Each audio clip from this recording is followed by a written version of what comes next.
ناظرین گرامی قدر، السلام علیکم ورحمۃ اللہ وبرکاتہ۔ میں ہوں آپ کا میزبان انصار عزیز ندوی، اور آپ اس وقت سیدھی بات چینل کے جاری پروگرام پیغام فرقان کی 127ویں قسط ملاحظہ فرما رہے ہیں۔ ناظرین گرامی، سورہ بقرہ کی آج ہم ایک آیت یعنی آیت نمبر 186 کی تفسیر پیش کریں گے۔ آئیے آیت کی تلاوت اور اردو ترجمہ دیکھ لیتے ہیں۔ اعوذ باللہ من الشیطان الرجیم، بسم اللہ الرحمن الرحیم۔ وَإِذَا سَأَلَكَ عِبَادِي عَنِّي فَإِنِّي قَرِيبٌ أُجِيبُ دَعْوَةَ الدَّاعِ إِذَا دَعَانِ فَلْيَسْتَجِيبُوا لِي وَلْيُؤْمِنُوا بِي لَعَلَّهُمْ يَرْشُدُونَ، یعنی اور اے نبی صلی اللہ علیہ وسلم، جب میرے بندے آپ سے میرے متعلق پوچھیں تو انہیں کہہ دیجئے کہ میں ان کے قریب ہوں۔ میں تو دعا مانگنے والے کی التجاؤں کو جب بھی وہ مجھ سے دعا مانگے سنتا ہوں اور قبول کرتا ہوں۔ بس بندوں کو بھی چاہیے کہ وہ میرا حکم مانیں اور مجھ پر ایمان رکھیں تاکہ رشد و ہدایت کی راہ پالیں۔ ناظرین گرامی، فرمایا گیا وَإِذَا سَأَلَكَ عِبَادِي عَنِّي فَإِنِّي قَرِيبٌ، یعنی اور جب سوال کریں آپ سے میرے بندے میرے بارے میں تو بے شک میں قریب ہوں۔ وَإِذَا کے معنی آتے ہیں ناظرین گرامی اور جب یا جس وقت، جسے کہا جائے انگریزی میں اینڈ وین۔ سأل کا سوال کریں آپ سے، کاف جو الگ ہے وہ آپ سے کے معنی میں آتا ہے۔ سأل یسألو کے معنی معلوم ہے آپ کو، سوال کرنا۔ عبادی میرے بندے، یہ عبدن کی جمع ہے۔ انی کے معنی آتے ہیں میرے بارے میں، اباؤٹ می۔ فإنی پس بے شک، میں قریب ان کے معنی قریب۔ خالق کائنات اپنی مخلوق میں سے ہر چھوٹی بڑی چیز کو جانتا ہے ناظرین گرامی، اور بیک وقت ہر ذی روح کی پکار سنتا ہے اور جواب دیتا ہے، پھر انسان تو اشرف المخلوقات ہے۔ پھر اسی آیت میں آگے فرمایا گیا اجیب دعوت الداع اذا دعانی، یعنی میں جب جواب دیتا ہوں پکارنے والی کی پکار کا جب وہ مجھے پکارتا ہے۔ اجیبی کو معنی آتے ہیں میں جواب دیتا ہوں، یعنی میں قبول کرتا ہوں۔ دعوت کے معنی پکار، اذا جب، دعانی اذا کے معنی آتے ہیں جب، اور دعانی کے معنی آتے ہیں پکارتا ہے مجھے۔ اللہ تعالیٰ نہ صرف اپنے بندے کی دعا کو یا پکار کو سنتا ہے بلکہ اسے قبول بھی فرماتا ہے۔ آگے فرمایا گیا فَلْيَسْتَجِيبُوا لِي وَلْيُؤْمِنُوا بِي لَعَلَّهُمْ يَرْشُدُونَ، یعنی پس انہیں چاہیے کہ قبول کریں میرے احکام اور ایمان لائیں مجھ پر تاکہ وہ رشد و ہدایت کو پالیں۔ فَلْيَسْتَجِيبُوا لِي، پس ضرور انہیں چاہیے کہ وہ قبول کریں کے معنی آتے ہیں اس کے میرے احکام کو۔ وَلْيُؤْمِنُوا بِي کے معنی آتے ہیں اور چاہیے کہ وہ ایمان لائیں مجھ پر، اللہ تعالیٰ کو مان کر اس کے احکام پر عمل کریں۔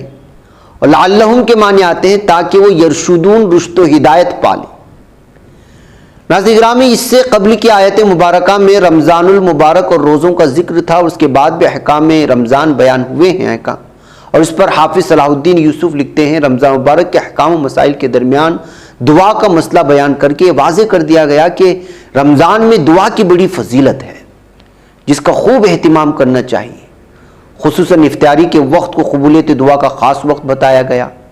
تاہم قبولیت دعا کے لیے ضروری ہے کہ ان آداب و شرائط کو ملحوظ رکھا جائے جو قرآن و حدیث میں بیان ہوئے ہیں، جن میں سے دو یہاں بیان کیے گئے ہیں، ایک اللہ پر صحیح معنوں کا ایمان اور دوسرا اس کی اطاعت و فرما برداری۔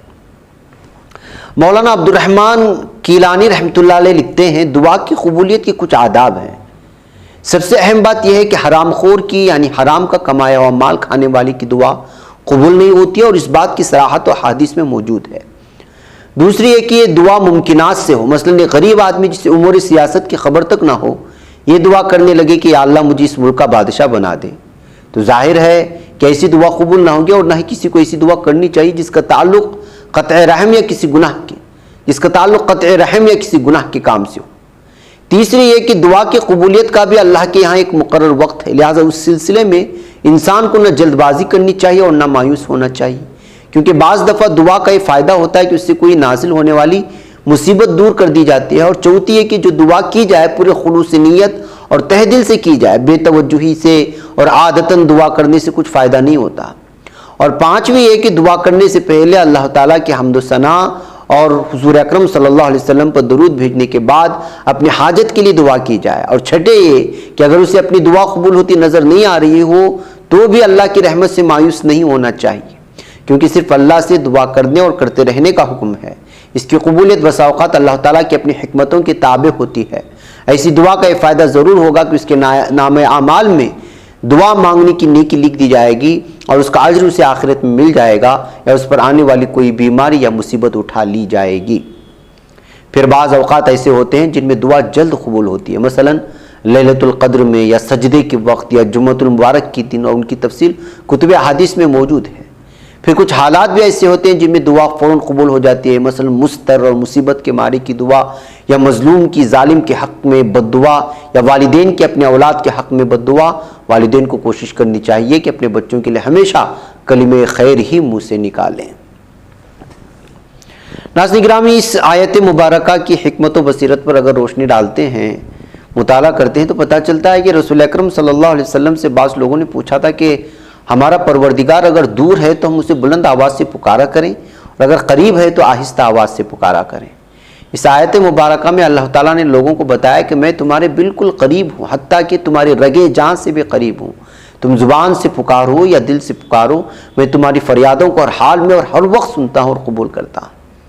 نمبر دوسری یہ کہ دین کی روح و حقیقت یہ ہے کہ انسان سب سے کٹ کر صرف اللہ کا ہو کر رہے، اسی سے اپنے ہر مراد مانگے، اسی کے آگے دست سوال دراز کرے، اسی کے در پر اپنی جبین نیاز چھکائے اور اسی سے ہر وقت لو لگائے رکھے. نمبر تین یہ ہے کہ رسول اکرم صلی اللہ علیہ وسلم نے فرمایا الدعاء مخ العبادہ، یعنی دعا عبادت کا مغز ہے. جس فرمایا الدعاء هو العبادہ، یعنی دعا ہی اصل عبادت ہے، اس لیے اس سے غافل نہیں ہونا چاہیے. اور بھی یہ بھی کہ دعا کی قبولیت کے لیے جہاں صدق مقال اور رزق حلال لازم امر ہے، وہاں خلوص للہیت اور تقوی و طہارت بھی بہت ضروری چیزیں ہیں. پھر یہ کہ دعا پوری توجہ اور انہماک سے کی جائے، اس یقین سے کی جائے کہ اللہ ہی ہماری التجاؤں کو قبول کرتا ہے، اس کے در کے سوا اور کوئی در نہیں ہے. میں فقیر ہوں اور وہ غنی ہے، اس کے یہاں کسی چیز کی قطعاً کوئی کمی نہیں ہے.